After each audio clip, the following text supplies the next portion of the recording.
people like me. You need people like me so you can point your fingers and say, that's the bad guy. That's the bad guy. That's the bad guy. That's the bad guy. That's the bad guy.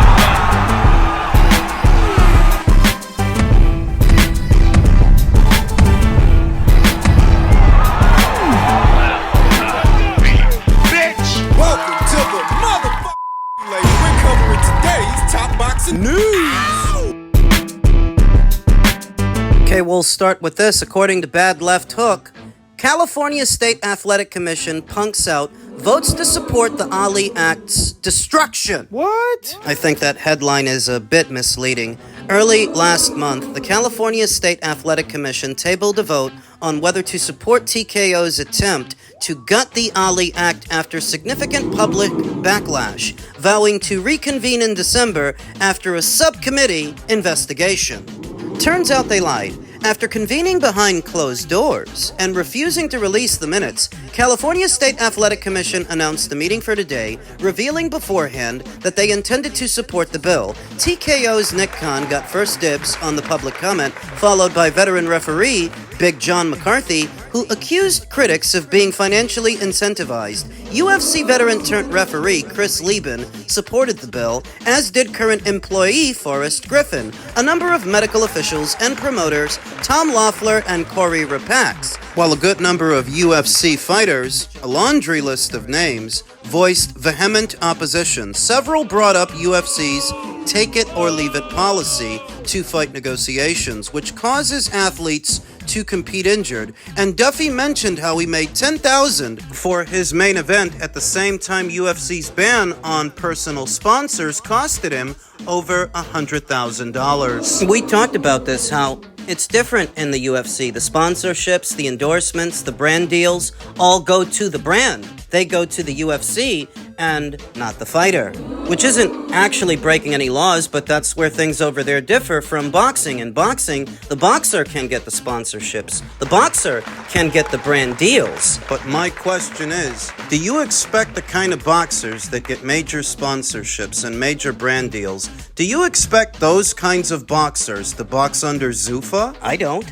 Boxer X Gray Johnson kept a list of those who called in, which includes me. I was not as eloquent as I'd have liked, as the dishonesty on display spiked my heart rate past the point where I could regulate my emotions, despite the horror stories that these athletes endured under Dana White's rule. The California State Athletic Commission voted unanimously to support the bill. That's according to the author of this article at Bad Left Hook, Patrick Stumberg, who continued, to be clear, the bill itself still has yet to come up for a vote. There's been no action on it since its introduction 3 months ago, meaning it would have to pass committee, pass the House, and then get at least 60 votes in the Senate to reach the president's desk. The House has been absent for all but 12 days in the last 3 months, and considering the combination of looming appropriations, deadlines, and sheer dysfunction that's engulfed Congress, there's a strong chance that this never sees the light of day. That doesn't make it any less pathetic on Andy Foster's part. The Nevada State Athletic Commission has long been my go-to example of regulatory capture, having been the first to approve the abomination that is Power Slap. But the California Athletic Commission is quickly making up for lost ground. I will do my best to keep you all appraised of the bill's progress and what you can do to impede it. As you can deduce, Patrick Stumberg, who wrote this article, is against any changes made to the Muhammad Ali Act, though he was less than honest with his headline, because the Muhammad Ali Act is not destroyed, is not reversed. What protections it provided are still in play for the vast majority of boxers, and whatever changes are being made to it are only to allow the formation of a UBO, a United Boxing Organization, like Zuffa, essentially a league. But it's still up to the boxers whether or not they want to box in a league.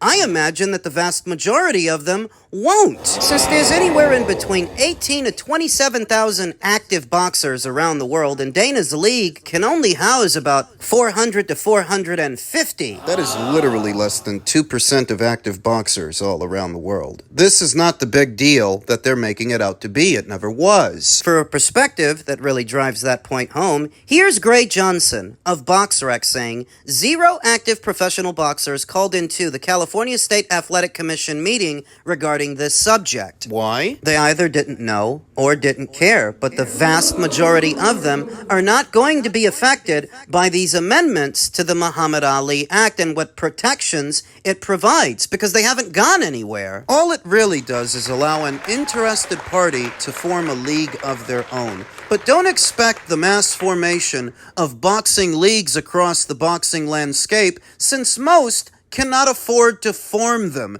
The only reason that Zuffa can is because it's backed by both Turki Al Sheikh, Sella, and the WWE. It's a lot of fucking money. The kind of money that most people, even well-off ones, don't have. And don't forget that the Ali Act is only even a thing in the United States, while the rest of the boxing world operates without a Muhammad Ali Act in play, and they don't bat a fucking eyelash over it. Danny Garcia was recently asked about it by Ariel Helwani, and this is what he had to say. And the fighters don't have access to finances and things like that.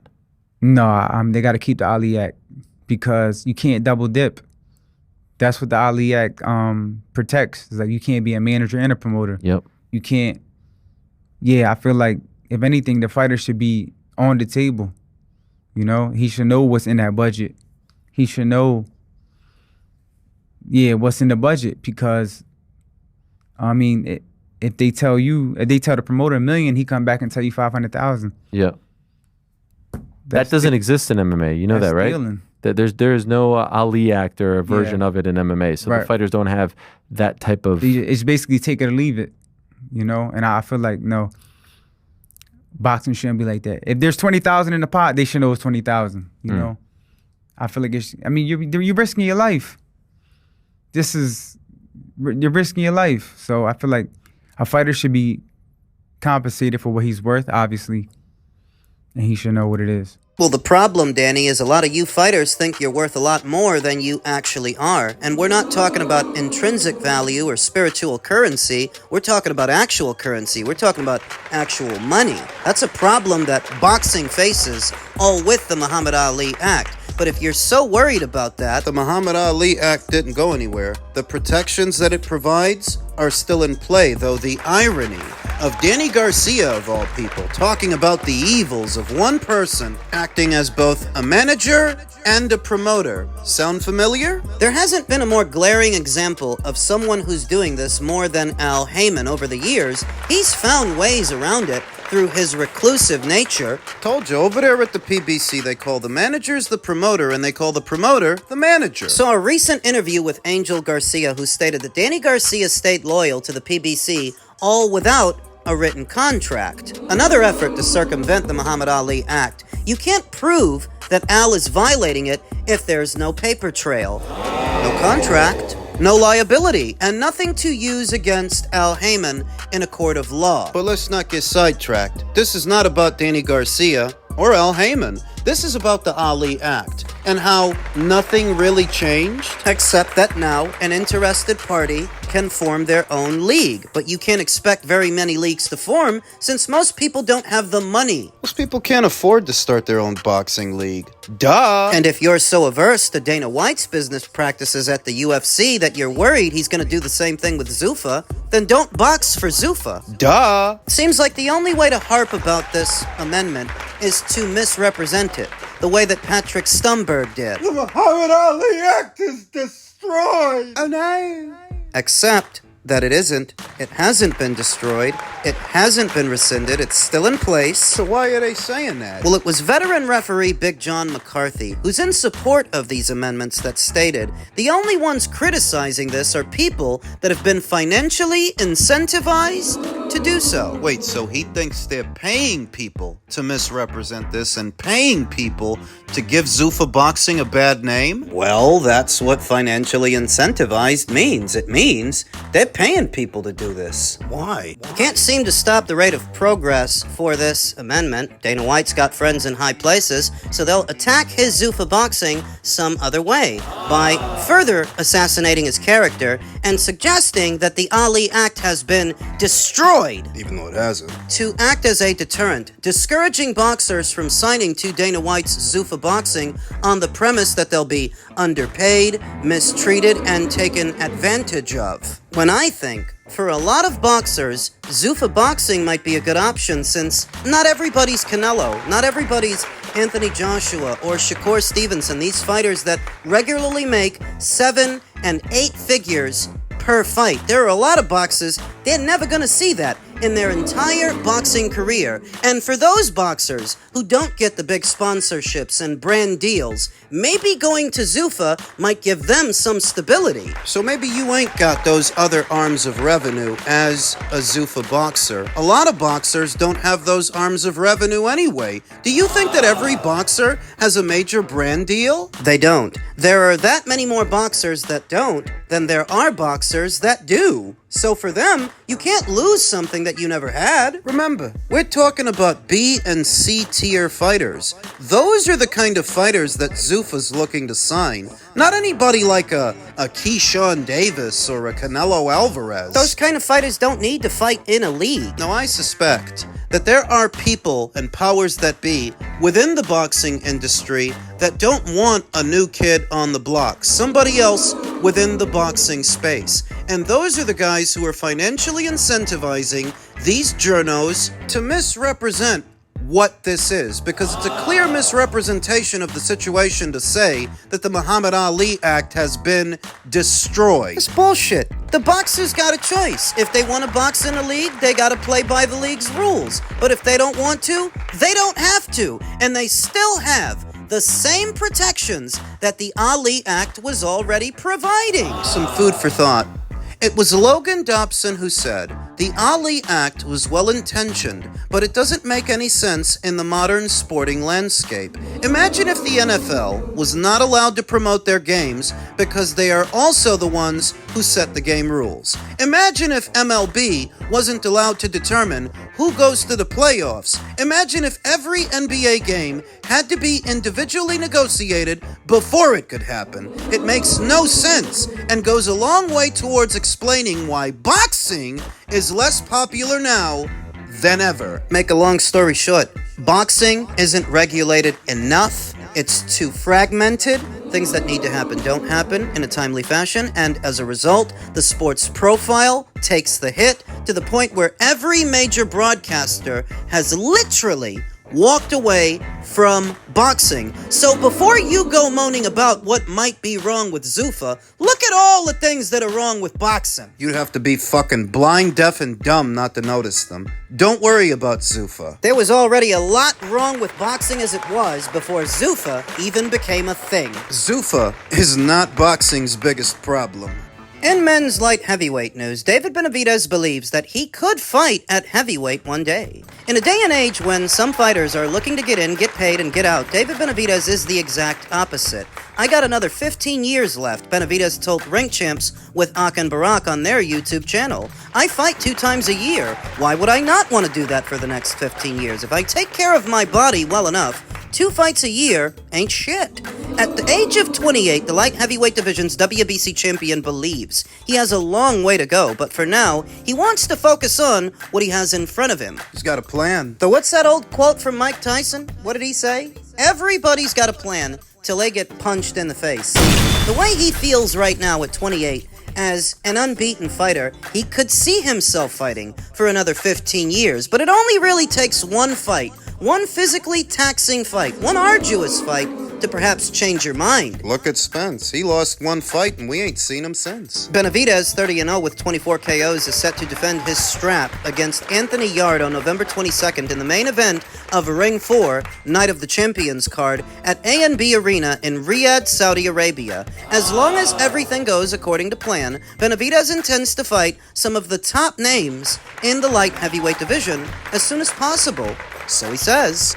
His reasoning is simple. While 15 years is a relatively long time, he doesn't want to spend the entirety of it at 175 pounds. I want to be at light heavyweight for maybe another 5 years, Benavidez continued, then cruiser for another 5 years, then maybe we can get to heavy. Benavidez is focused on the here and now, but from time to time, he takes a peek at the cruiserweight landscape. On multiple occasions, he's called out the likes of WBA and WBO champion Gilberto Zurdo Ramirez. He's also flirted with the idea of facing Jai Opataya, who owns the Ring magazine and IBF title. Well, here's the thing, buddy. The jump from light heavyweight to cruiser is already a pretty big one. That's a big hurdle unto itself, and we have yet to see if David Benavidez can stay in character as a cruiserweight while he is still attempting to as a light heavyweight. He's really only 2 fights into his light heavyweight campaign. He's had 2 fights there. The Vosdick fight and the David Morrell fight. The Anthony Yard fight will be only his 3rd fight as a light heavyweight. So we don't know how he's going to look as a cruiser, let alone as a heavy. But preliminary thoughts, he ain't got it. The campaign as a heavyweight, he ain't got it. You understand that there are some cruiserweights who have been cruiserweights already that don't have what it takes to make it at heavy. The thought of fighting even larger men in the heavyweight division, David Benavidez doesn't believe it's impossible. However, what some may have a hard time believing is his timeline. If it holds true, he'll be fighting well into his 40s. While that sounds like a near impossible idea to wrap their minds around, Benavidez is convinced that his current schedule would allow him to do it with ease. You have enough time to recover, you have enough time for yourself, you have enough time for your family, and you have enough time to train hard. Benavidez continued, "This is something I love to do." Oh yeah, while you're 28 years old, young and still unbeaten. But the old saying goes, fair weather never made a good captain. Well, it's been all smooth sailing at 168 and at 175 so far, but things can get a lot rockier at cruiser and even rockier at heavy, where there's no weight limit, no weight cap, and standing in at 6'3", you're not the biggest kid on the block. You won't beat a big man on campus. Which I think David Benavidez has largely benefited from as a super middle, and it's starting to unravel a bit as a light heavy. He's not knocking people out. He's not just walking guys down anymore and knocking people out or wearing them down. See if that changes in the Anthony Yard fight. See how he makes out with him. And even if he makes out well, that still doesn't mean he's got the physical dimensions, all the ingredients it takes to make it as a heavyweight. Look at his body type. Yeah, he's 6'3", but he's fat and flabby. That's as a light heavy. How much fatter and how much flabbier will he be as a cruiser, let alone a heavy? You know that none of that translates into power. Or performance. The added weight won't do a goddamn thing for David Benavidez because he's not a real heavyweight. So maybe it boils down to bone structure. Bone density? Sebastian Fundora is about 6'5" as a junior middle. Joseph Parker is about 6'3", 6'4". You can see the difference in build, in body type. It's not just height and length. It's not just physical dimensions. It's bone density, body mass, musculature, body type. And I look at David Benavidez, I don't see a heavyweight. That's not a heavyweight frame. He doesn't pack a heavyweight punch. He ain't got it.